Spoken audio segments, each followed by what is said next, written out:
even as we search for a successor, we must look for somebody who will continue to hold the party together. We mustn't go in for anybody who will divide us, because we by ourselves alone cannot get all the votes we need. All NPP, true NPP people will vote for us, but then I don't think we'll make the 50% plus one vote to win at one touch. This is why we need to stay together so that it will be attractive to draw other people to join us to go beyond the absolute majority. So anybody who is always full of tension and fighting and that sort of thing, we have to be careful about. The party must stay together. Then, when we've seen such a person, we must also look and see, when we present this person to the rest of the country, all of Ghana, he must be the type most people will look at and say, ah, this man, when we sleep on him, we'll sleep. He's a good person. We'll work with him. That's how to get the majority, to secure the majority.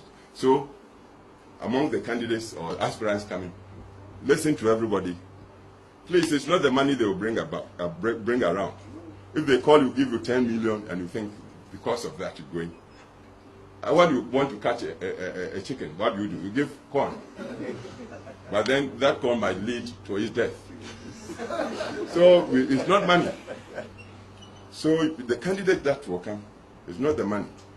Listen, ask questions, see how the mind works, look at its nature, and see whether the party will lead us all together like one family, and then after the party, the nation, the majority of the nation will accept this person for leader.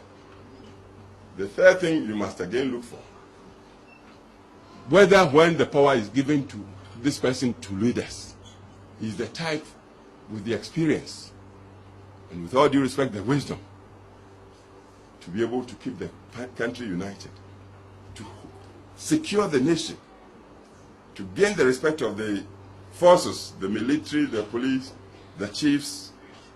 Look out for that, because we know the history. Some people have been given power only to lose it just like that.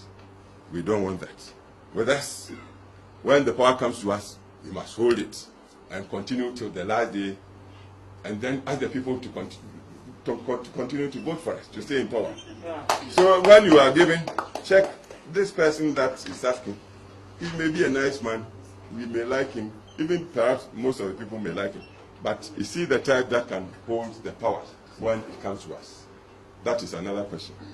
It's a difficult test, but then governing is difficult. But fortunately for us, now our party has the tradition. We know opposition and we know government. We are mature. Men and women, they are, I believe, wise. And Ghanaians trust us. So we must go the hard way, get a good candidate. I'm having to say this because I too, I have interest in who will succeed me. I want a man who will take the power so I can go into retirement, resting, and in dignity. I can sleep and enjoy. So when I talk like this, some people say, you want to impose. So no, it's not that. I'm entitled to want a good person to succeed me. That's all.